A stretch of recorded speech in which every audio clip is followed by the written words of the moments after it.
Good afternoon, students. Welcome to Best College online classes. My name is Rajesh, lecturer in zoology.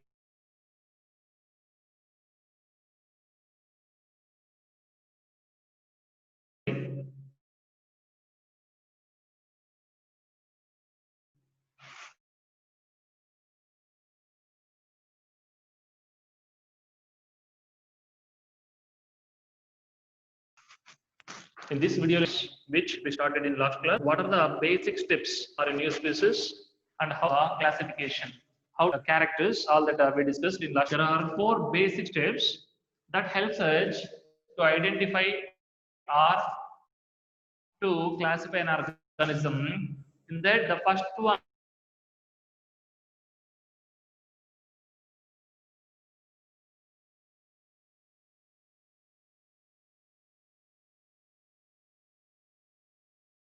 I gave you as characterization. So, if a person will identify or if a person will step is characterization. What is the process? In this step, first you have to observe the organism carefully and you have to notice the characters externally visible. There are morphological characters. And after noticing of all these characters, you have to compare that characters which you noticed in that particular organism with an unknown organism with the known organisms or with already discovered and described organisms. If both characters are matched, that you have to find as already known organism. If the characters are not matched, then you have to go for next step. Okay. So first, by external observation, you have to notice the morphological characters. After completion of that, you have to compare that noticed characters with already noticed organisms or already known organisms. This process is identification. After identification of this organism as already known organism or a new organism, then if it is already known organism, there is no need to proceed for further steps. But if it is a new organism, if the characters are not matched to already existing organisms or already identified organisms, then you have to go for next step, that is a classification. You have to provide a particular position or place to that organisms in the respective taxonomical categories, and after that, at last, you have to suggest a particular scientific name to that. A proper scientific name you have to suggest for that. So in the process of that, how to give name scientifically, we are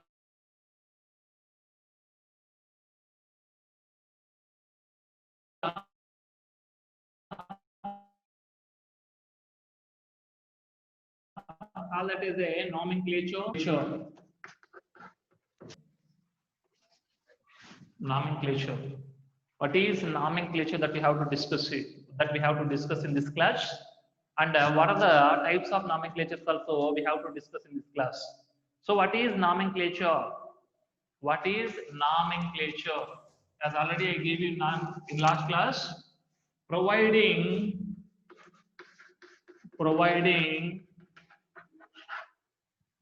pro-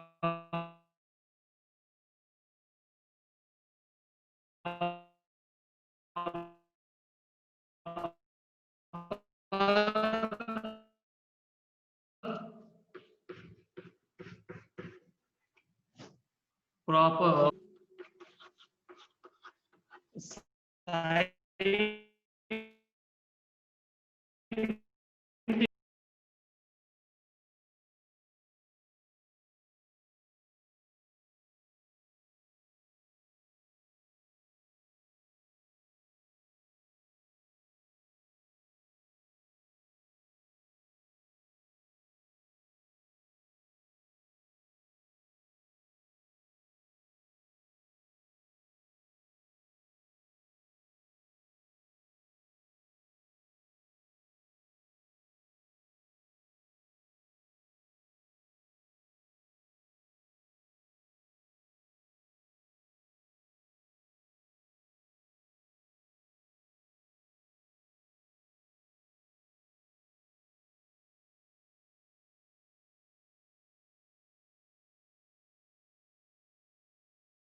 Okay, right here. What is nomenclature? Providing proper and unique scientific names. Providing proper and unique scientific names to organisms, or it is simply known as naming the organism with particular scientific names. Proper and particular scientific names is known as nomenclature. So, what is nomenclature? Providing proper, particular, and unique scientific names to the living organisms is known as nomenclature. What is nomenclature? Providing proper, particular, and unique scientific names to the living organisms is known as nomenclature. See, every organism has a different type of names. There are local names or vernacular names. Usually, before the scientific methods of naming or nomenclature, the living organisms also have names that are normally known as local names. Local names or vernacular names are there for living organisms. These vernacular names are not unique, or these vernacular names are not similar throughout the world. Throughout the world, different organisms have different local names. If animal or plant have different names in different locations or in different areas, that may lead to confusion. We cannot able to notice that particular organism irrespective of their localities. Okay, because of that, the local names or vernacular names are uh, provide provide a great scientific way to study the organisms universally, or the study to study the organisms universally throughout the world. There are many differences, different languages. In different languages, different names are there. Different areas, different local names or vernacular names are there. For example, if one animal is named in a particular area with some name, if you will go to another area, the name may changes. So you cannot able to find that organism in another area. So that leads to confusion. We cannot study the organisms in a proper scientific way, in a proper scientific method. So to avoid that, every living organism which is identified and described should be provided with a particular and unique scientific name. A particular scientific name should be given to every living organism. Actually, every living organism has many local names or vernacular names. These local names or vernacular names may lead to confusion, and there is no uniformity in the study of a particular animal or plant throughout the world if we don't know the unique name. So that may lead to confusion. Okay. So to avoid this type of conditions, to avoid this type of problems, we have to follow more scientific methods to provide names, more scientific methods to provide unique names that are similar throughout the world. For example, if you name an organism with a particular scientific name, that name is acceptable throughout the world. So throughout the world, the organism has same name. So even if you will go to other countries or if you will go to a new area, if common name, that is scientific name, is similar throughout the world, you can easily notice that organisms and you can easily study that organisms. Okay. So here what you have to remember, a particular proper scientific name is required for living organisms, which is acceptable throughout the world, and that organism will be named by that particular scientific word throughout the world.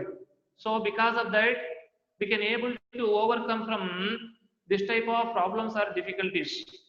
With vernacular names or local names, there are many chances or many problems to confuse. Okay. So to overcome from that, to overcome from this type of problems or difficulties with local names or vernacular names, the scientific names play an important role to overcome from this type of problems.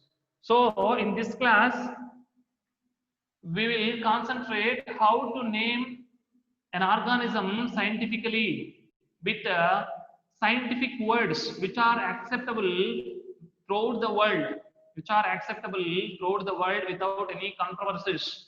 Okay, that we are going to discuss now. But one thing you have to know, these scientific names which we are using, the scientific names which we are using must be accepted, must be acceptable by some naming organizations.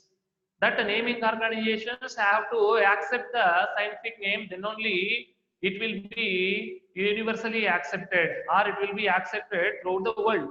So what are some naming organizations that should accept the scientific names?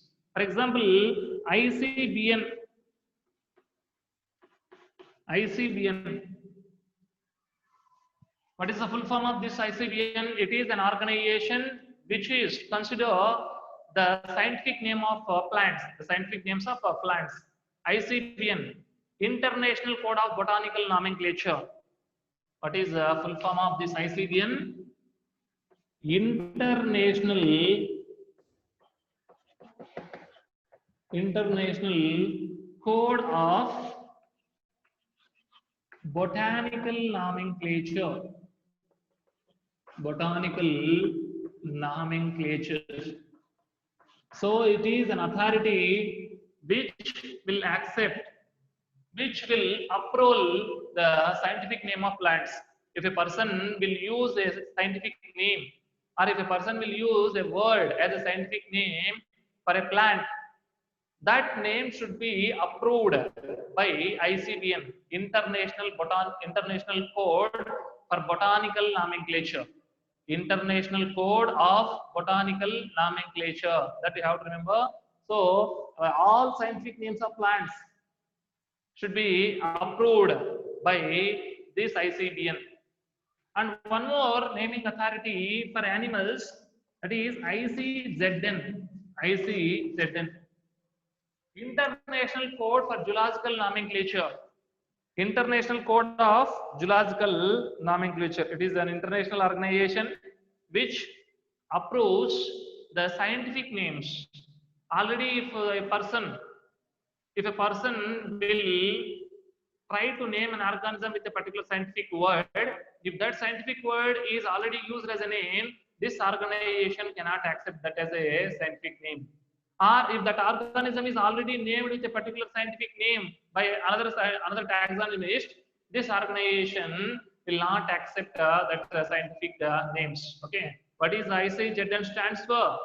International Code of Zoological Nomenclature. ICZN, International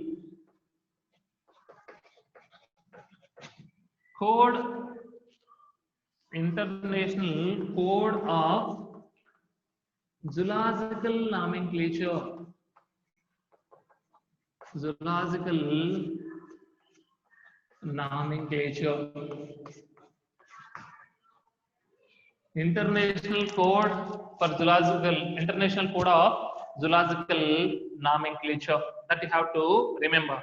Okay. So even there is a ICBN. It is also a naming authority, International Code of Viral Nomenclature. What is ICBN? International Code of Viral Nomenclature, that also you have to remember. International Code of Viral Nomenclature. International Code. International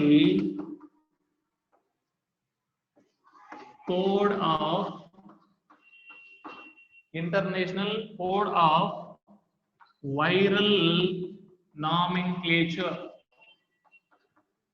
International Code of Viral Nomenclature, ICVN. It is also a naming organization for viruses. All the viruses names should be approved by ICVN, International Code of Viral Nomenclature. And after that, International Code of Bacterial, BAC, Bacterial, ICBACN, ICBACN, International International Code of Bacterial Nomenclature. Bacterial Nomenclature. International Code of Bacterial Nomenclature. That is also an naming organization, international naming organization that can approve the scientific names of bacteria. Okay. Next, there is a nomenclature organization for cultivated plants also. Okay. International Code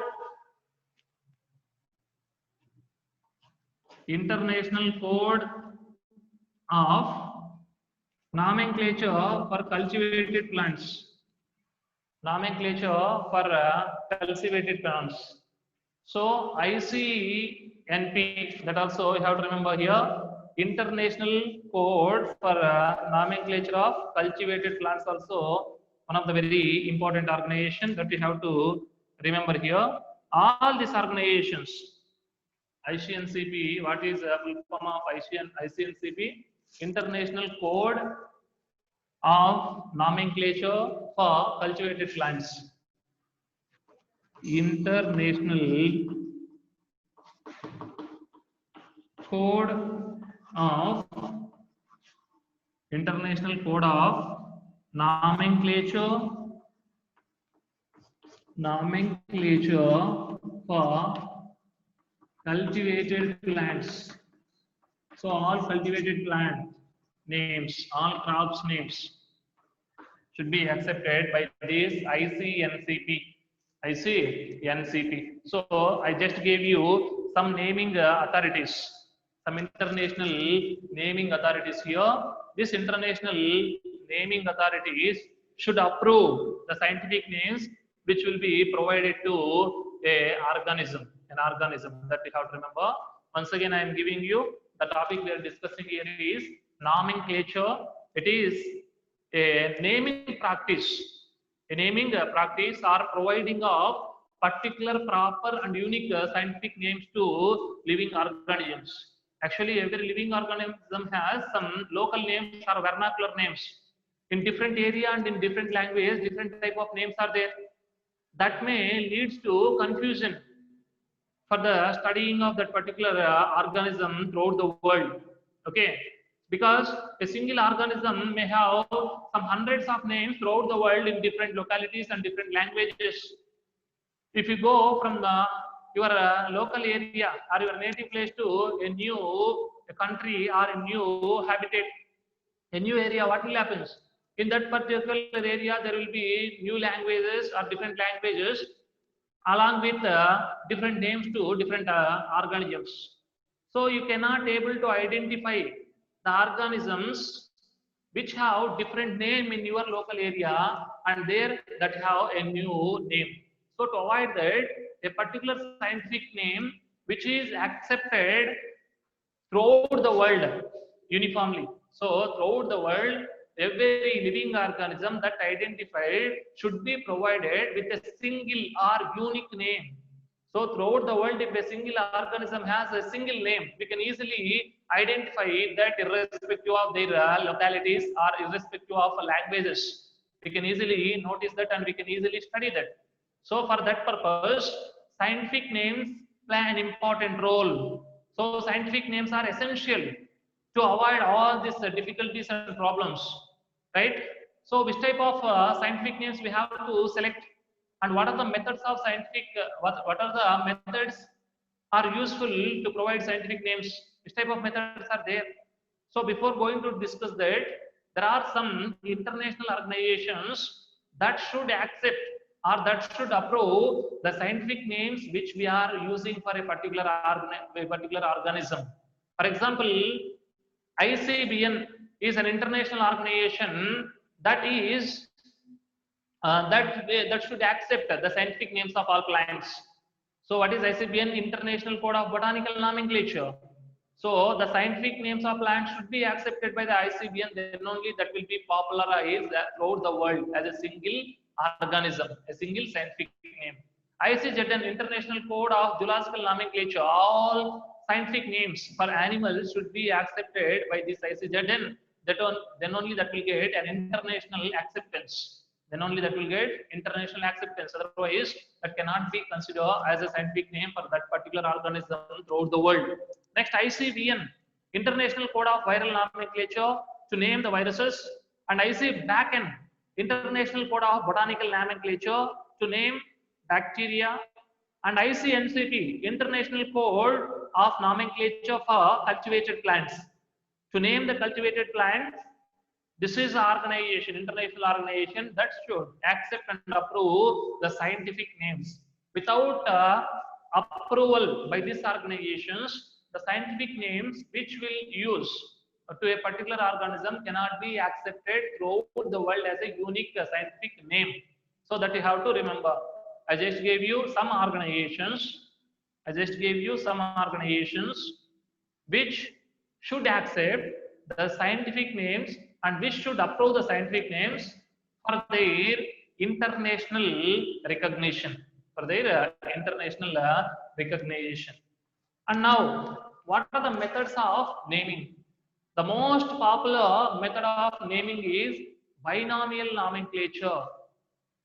See, the most popular method and widely using method of nomenclature or naming is binomial nomenclature method. Now we will discuss about binomial nomenclature.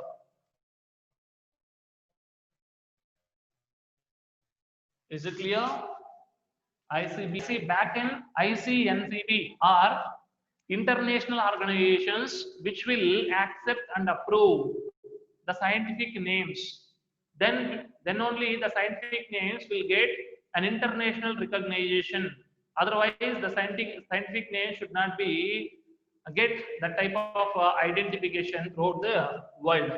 Now we will discuss the most popular naming practice for living organisms, either plants or animals, or bacteria or virus, any protist or monoera organisms. That is binomial nomenclature. Binomial nomenclature. Bi means two. Binomial nomenclature. So it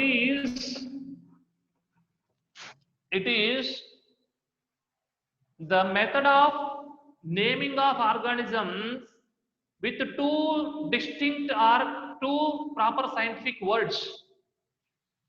So binomial nomenclature is a method of naming or providing names to the living organisms with two particular scientific names or with two distinct scientific names. That is binomial nomenclature, naming of organisms with two distinct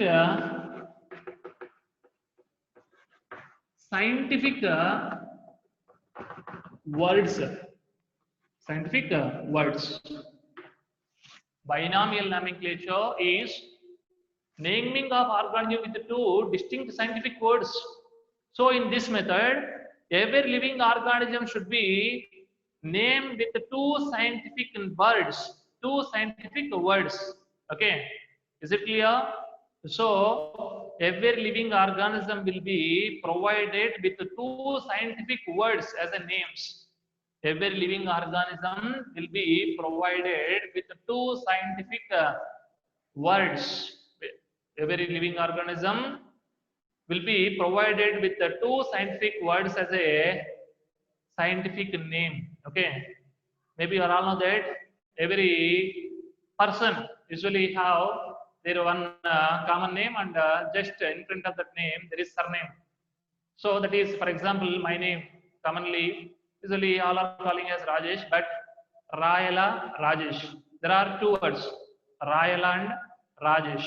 Okay, so here like that, it is not these are not scientific words, but to living organisms, if they will give two scientific words,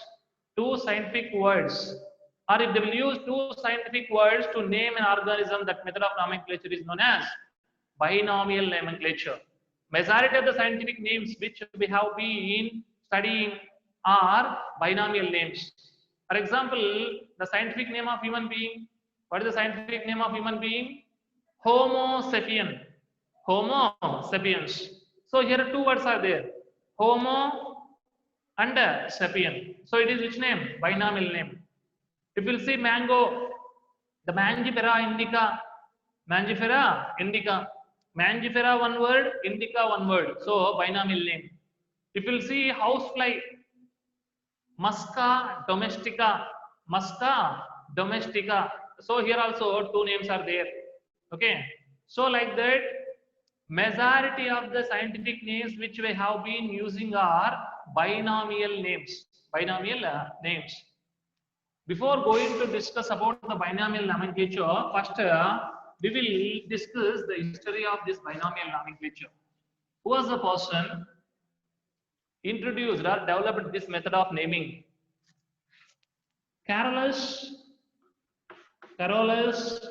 von Linnaeus.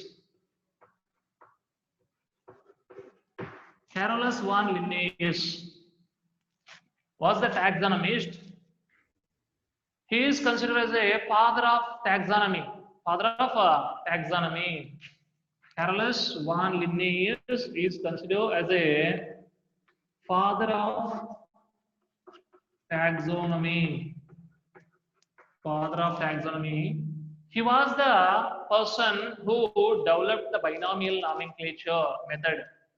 So, who developed binomial nomenclature method? Carolus von Linnaeus. Carolus von Linnaeus. So, Carolus von Linnaeus first in his book Species Plantarum.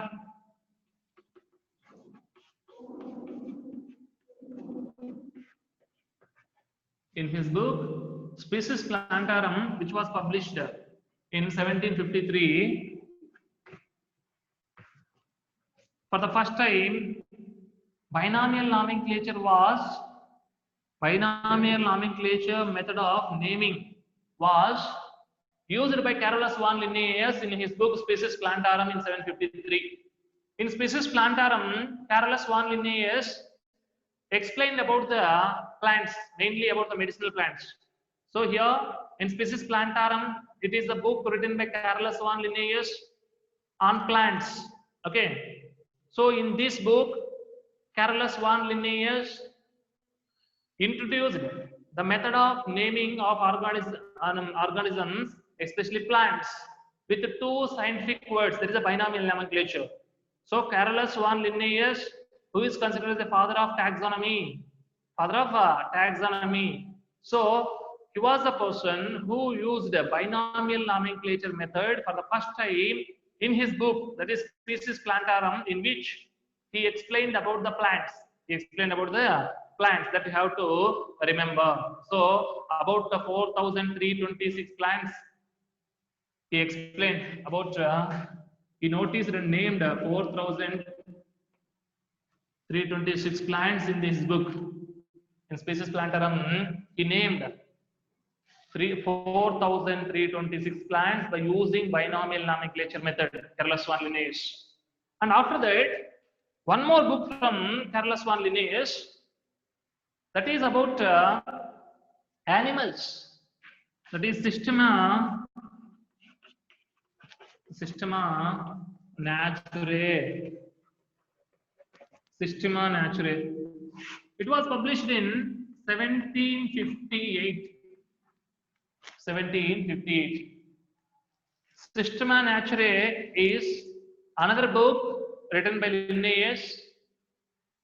In this book, he explained about 5,990 animals. 5,990 animals. He named about 5,990 different type of animals by using binomial nomenclature method, and he explained this many of animals in Systema Naturae. Especially in the 10th edition of Systema Naturae, he used binomial nomenclature for animals. So for the first time, in which book Carolus van Linnaeus used binomial nomenclature to name the plants, that is species Plantarum, which was published in 1753. He explained about 4,326 plants in his book, okay, in this book. And after that, in 1758, in the 10th edition of Systema Naturae, he used binomial nomenclature method to name the animals. To name the plants, he used this in the species Plantarum, and he used binomial nomenclature method in Systema Naturae to name the animals. So first he used binomial nomenclature to name the plants in 1753 in his book, that is in species Plantarum, whereas the binomial nomenclature was used to name the animals in the 10th edition of Systema Naturae, which was published in 1758. So the two books are very important, that were written by the father of taxonomy, that is Carolus van Linnaeus. Is it clear? Who developed the method of binomial nomenclature, that is Carolus van Linnaeus. And what was the books written by him? There are two popular books written by him, one on plants, another one on animals. What is the first? The Species Plantarum was the book written by Linnaeus. He explained about plants in this book. And for the first time, he used binomial nomenclature method in this book to name the plants. And after that, in the 10th edition of Systema Naturae, in which book he explained about the animals. He explained about the animals. He used binomial nomenclature method to name the animals. Okay, so that too you have to remember here. And after completion of that, what is this binomial nomenclature? And what are the universal rules of binomial nomenclature? What are the rules we have to follow in this method of naming? That is a binomial nomenclature. Based on that name only, you can easily understand what is binomial. Now we have to discuss about universal rules of binomial nomenclature. What are the rules? All the taxonomists or all the person have to follow to name the organism by using binomial nomenclature or universal rules of binomial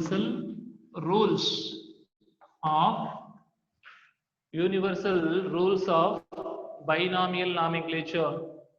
Universal rules of binomial nomenclature. What are the universal rules? Universal rules of binomial nomenclature. Now we will discuss about universal rules of binomial nomenclature. Before going to discuss that, just once again recall what you learned in this class. In this class, you learned what is nomenclature. What is nomenclature? Providing particular, proper, unique scientific names to the living organisms is known as nomenclature. Living organisms are usually have local names or vernacular names, but same animal may have different names at different localities and different languages. That may lead to confusion. So to avoid this type of confusions and difficulties with vernacular names, the scientific name should be provided to every living organism. In that, what are the scientific names that should be provided to living organisms should be accepted by some international organizations. I gave you ICVN, ICZN, ICVN, ICBACN, and at last I gave you International Code of Nomenclature for cultivated plants. Okay, so ICNCP. And after that, in the naming practices, the most popular method of naming living organisms is binomial nomenclature method. In the binomial nomenclature method, every living organism should be provided with two distinct scientific words as a scientific name. Binomial. So how many names are there for every living organisms? two distinct scientific names should be provided in the binomial nomenclature. Actually, it was the method of naming developed by Carolus von Linnaeus, and he was a person who was popularized as a father of taxonomy. And for the first time, Carolus von Linnaeus used this method of binomial nomenclature to name the plants. In his book Species Plantarum in 753. Okay, he explained about the plants in this book, and later in 10th edition of Systema Naturae, he applied this binomial nomenclature method to name the animals, which was published in 1758. Up to that you will remember. Now, what are the universal rules of nomenclature? Okay, what are the universal rules of binomial nomenclature? Already I told you, in the binomial nomenclature, every living organism will be provided with two distinct scientific words as a names. Okay, for example, see Homo sapien, Musca domestica, Plasmodium vivax, Tamarindus indica, Oryza sativa. If you observe all this, there are two names, two words. So in the universal rules of binomial nomenclature, the first one is every living organism will be provided with two scientific words.